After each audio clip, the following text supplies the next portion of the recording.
नमस्कार friends, this is doctor Vinita. Today I am going to talk about cholesterol. बहुत ही ज़्यादा कॉमन शब्द है ये कोलेस्ट्रॉल, हम सब ने बहुत ही ज़्यादा सुना हुआ है इस शब्द को। जितने भी हाई ब्लड प्रेशर के पेशेंट्स होते हैं उनका हम कोलेस्ट्रॉल चेक करवाते हैं, जितने भी डायबिटिक पेशेंट होते हैं उनका भी हम कोलेस्ट्रॉल चेक करवाते हैं, जो लोग ओबेज हैं, मोटे हो चुके हैं, उनका हम कोलेस्ट्रॉल चेक करवाते हैं। आजकल का जो हमारा यंग जनरेशन है, होटल का खाना खा खा के, जंक फूड खा खा के जो मोटे हो चुके हैं उनका हम कोलेस्ट्रॉल चेक करवाते हैं। हमारे यहाँ जब यंग जनरेशन के पेशेंट्स आते हैं ना, अब 19, 20, 21 एज के लोग, तो मैं हमेशा उनका कोलेस्ट्रॉल चेक करवाती हूँ। और मैंने ऑब्जर्व किया है कि उनके रिपोर्ट्स हमेशा हमेशा गंदे आते हैं, बहुत ही ज़्यादा हाई लेवल होता है उनका कोलेस्ट्रॉल का। आई ऑलवेज रेकमेंड जिनकी भी एज 35 साल से या उससे ऊपर है, अबव 35 एज के जितने भी लोग हैं, उनको साल में 1 बार या 2 बार अपना कोलेस्ट्रॉल लिपिड प्रोफाइल चेक करवा लेना चाहिए, because it is very much essential report, right. So what is cholesterol? Cholesterol is a vaccine substance, एक ऑयली पदार्थ जो हमारा लीवर जनरेट करता है। किसको कोलेस्ट्रॉल हो सकता है? जो लोग बहुत ही ज़्यादा अनहेल्दी लाइफस्टाइल जीते हैं उनको कोलेस्ट्रॉल हो सकता है। According to national heart blood lung institution, unhealthy lifestyle is the biggest positive factor for cholesterol. Unhealthy lifestyle किसको बोलते हैं? जो लोग बहुत ही ज़्यादा फैटी चीज़ें खाते हैं, बहुत ही ज़्यादा फैट, सैचुरेटेड फैट कंज्यूम करते हैं अपने खाने में, बहुत ही ज़्यादा हाई कैलोरी प्रोडक्ट्स खाने में यूज़ करते हैं, उनको कोलेस्ट्रॉल हो सकता है। बहुत ही ज़्यादा बेकरी प्रोडक्ट्स जो लोग यूज़ करते हैं, बहुत ही ज़्यादा डेयरी प्रोडक्ट्स जो लोग यूज़ करते हैं, खाने में बहुत ही ज़्यादा तली हुई फ्राइड चीज़ें खाते हैं।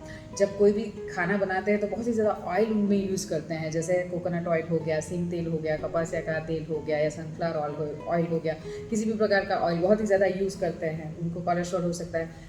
बहुत ही ज़्यादा जो लोग नॉनवेज कंज्यूम करते हैं, मैंने देखा है कुछ लोग ऐसे हैं जो वीक में 4-5 बार नॉनवेज खाते हैं, जैसे चिकन, मटन, बीफ, पोर्क, ये सारी चीज़ें खाते हैं। और जब भी नॉनवेज बनाते भी हैं तो बहुत ही ज़्यादा ऑयल के साथ बनाते हैं। चिकन को डाइजेस्ट होने में 48 आवर्स लगते हैं, मटन को डाइजेस्ट होने में 72 आवर्स लगते हैं। तो आप सोच सकते हैं कि जिसको डाइजेस्ट होने में इतना टाइम लगता है वो कितनी हाई कैलोरी चीज़ होगी, राइट। और वीक में अगर आप 4-5-6 बार खा रहे हो तो इट इज़ वेरी डेंजरस, उससे भी कोलेस्ट्रॉल आपका बढ़ सकता है। जो लोग बहुत ही ज़्यादा सॉफ्ट ड्रिंक कंज्यूम करते हैं, Thums Up, Pepsi, Coke, Mirinda, जो भी लिम्का, जो भी आता है, बहुत ही ज़्यादा कंज्यूम करते हैं तो उनको भी कोलेस्ट्रॉल हो सकता है।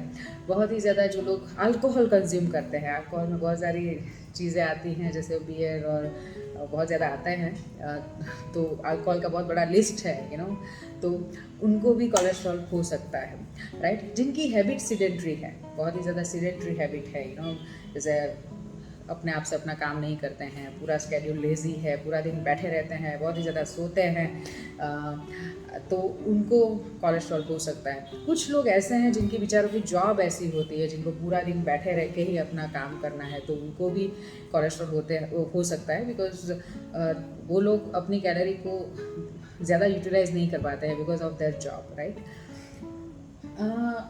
Majority of time unhealthy lifestyle is the main positive factor for cholesterol, लेकिन कभी कभी ऐसा भी देखने को मिलता है कि कोलेस्ट्रॉल जेनेटिक बेस होता है, यानी कि पेरेंट्स को होता है तो उनकी वजह से अपने बच्चों में आता है, तो ऐसा भी देखने को मिलता है। कभी कभी ऐसा भी देखने को मिलता है कि कोई पेशेंट अंडर मेडिसिन है, कोई मेडिसिन ऐसी ले रहा है जिनकी साइड इफेक्ट की वजह से उनको कोलेस्ट्रॉल होता है, but majority of times it is because of unhealthy lifestyle, right. अभी जब कोलेस्ट्रॉल नॉर्मल है तो बहुत ही अच्छा है, राइट। लेकिन अगर कोलेस्ट्रॉल बढ़ जाता है, बॉर्डर लाइन या उससे बढ़ता है या उससे भी बढ़ जाता है, तो फिर आपको हार्ट रिलेटेड प्रॉब्लम्स, यानी हृदय की बीमारियाँ, कार्डियक रिलेटेड प्रॉब्लम्स हो सकते हैं, जैसे कार्डियक अरेस्ट, हार्ट अटैक आ जाना, जैसे बोलते हैं ना अटैक आ भी गयो, उसको तो यंग एज में ही अटैक आ गया। आजकल तो हम सोसाइटी में कितना सुनते हैं कि यंग एज में किसी को अटैक आ जाता है, राइट। तो it is because of cholesterol level. Majority of times cholesterol बढ़ जाना, it is majority of time a positive factor for heart attack. So heart related problems हो सकते हैं, जैसे स्ट्रोक आ जाना, पैरालिटिक कंडीशंस हो सकती है, कभी नीचे का भाग पैरालिसिस हो गया, कभी अपर जो बॉडी है उसका पैरालिसिस हो सकता है, आधी बॉडी का पैरालिसिस हो सकता है। तो ये सारी चीज़ें जब कोलेस्ट्रॉल लेवल बढ़ता है तो हो सकती है। मैं जब भी मेडिकल फील्ड के लिए वीडियो बनाती हूँ तो वो हमारे जितने भी नॉन मेडिकल पर्सनस होते हैं उनके लिए होता है, क्योंकि मैं हमेशा एक चीज़ सोचती हूँ कि हर घर में एक इंसान ऐसा होना चाहिए जिसको थोड़ा बहुत मेडिकल फील्ड का नॉलेज हो, क्योंकि जब मेडिकल इमरजेंसीज आती है ना, तो ये थोड़ा बहुत नॉलेज भी बहुत ही ज़्यादा काम लगता है, राइट। अभी कोलेस्ट्रॉल 2 प्रकार के होते हैं। जैसे high density cholesterol and low density cholesterol. जो हाई डेंसिटी कोलेस्ट्रॉल होता है वो हमारे लिए अच्छा कोलेस्ट्रॉल है, जो लो डेंसिटी कोलेस्ट्रॉल है वो हमारे लिए बुरा कोलेस्ट्रॉल है। आप जैसे लिपिड प्रोफाइल का रिपोर्ट करवाओगे तो उसमें सबसे पहले आएगा कि कोलेस्ट्रॉल कितना है आपका, उसके नीचे आएगा कि low density level of cholesterol कितना है, और उसके बाद आएगा high density level of cholesterol कितना है। तो ये रिपोर्ट इतना ही आपको जानना ज़रूरी है। आप इतना रिपोर्ट भी जानोगे ना तो बहुत ज़्यादा, it's a very big knowledge, right. अभी मेजोरिटी ऑफ टाइम क्वेश्चन ये होता है कि अगर कोलेस्ट्रॉल किसी को आता है, किसी का हाई कोलेस्ट्रॉल होता है, तो क्या वो मेडिसिन के बगैर क्योर हो सकता है। तो सबसे पहले आई ऑलवेज एडवाइस कि आपका मेडिकल रिपोर्ट जब भी थोड़ा बहुत नेगेटिव आता है तो आप अपने फैमिली फिजिशियन से बात कर लीजिए, आप नज़दीकी डॉक्टर जो होते हैं उनसे बात कर लीजिए, उनकी एक बार एडवाइस ज़रूर ले लीजिए।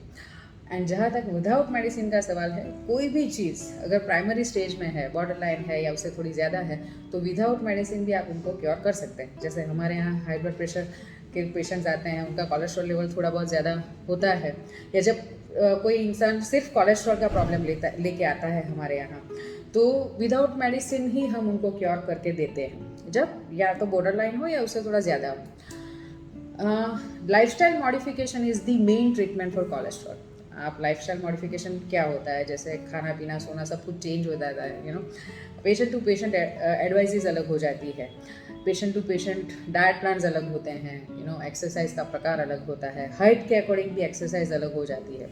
तो जहाँ तक कोलेस्ट्रॉल की ट्रीटमेंट का सवाल है, अगर वो बॉर्डर लाइन है या उससे थोड़ा बहुत ज़्यादा है, तो without medicine he just with lifestyle modification आप उसको क्योर कर सकते हैं। जैसे जितनी भी चीज़ें मैंने आगे बोली कि खाने में ये खा के कोलेस्ट्रॉल बढ़ सकता है, अगर आप उसको बैलेंस फॉर्म में लेंगे तो इट इज़ बट ऑब्वियस कि आपका कोलेस्ट्रॉल थोड़ा नॉर्मल आ जाएगा। एट द सेम टाइम अगर आप एक्सरसाइज भी करते हो, जैसे पूरे दिन में 60 minutes of walk is very much essential for anyone.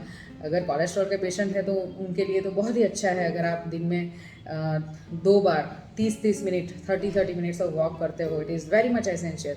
तो ये बहुत ज़्यादा ज़रूरी है, क्योंकि आप जब वॉक करते हो then you are utilising your calories, and जब आप आपकी कैलोरी यूटिलाइज करते हो तो इट इज़ नॉट ऑब्वियस कि आपकी बॉडी में एक्स्ट्रा कैलोरीज नहीं जमा होगी और कोलेस्ट्रॉल नहीं होगा, राइट। एक दूसरी बात, बहुत ज़्यादा लोग ऐसे हैं जो कोलेस्ट्रॉल की मेडिसिन ले रहे हैं।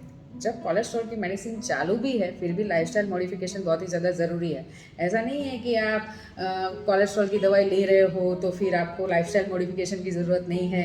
एक बाजू कोलेस्ट्रॉल की दवाई भी लेते रहो और दूसरी बाजू तली हुई चीज़ें और वो सारी चीज़ें या फैटी चीज़ें भी खाते रहो, ऐसा नहीं है।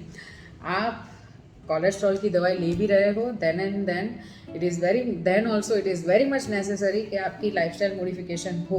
जहाँ तक कोलेस्ट्रॉल का पेशेंट्स का सवाल है, आई ऑलवेज टेल देम कि आप सैचुरेटेड फैट को अवॉइड करिए। सैचुरेटेड फैट यानी ऐसी फैट जो हमारे नॉर्मल टेम्परेचर में भी सॉलिड फॉर्म में रहती है, जैसे कि चीज़ आप नॉर्मल टेम्परेचर में भी रखेंगे तो वो सॉलिड फॉर्म में ही रहता है। तो जितनी भी सैचुरेटेड फैट है आप उनको अवॉइड कीजिए। खाने में सिर्फ 5% यानी कि 5% सैचुरेटेड फैट ही कोलेस्ट्रॉल के पेशेंट को अलाउड रहती है, राइट। सो आई थिंक इतना knowledge is enough. It is general knowledge about cholesterol. इतना नॉलेज भी आई होप कि आप सबको काम आएगा, right. So thank you people for listening to me. Stay healthy, be healthy. Thank you.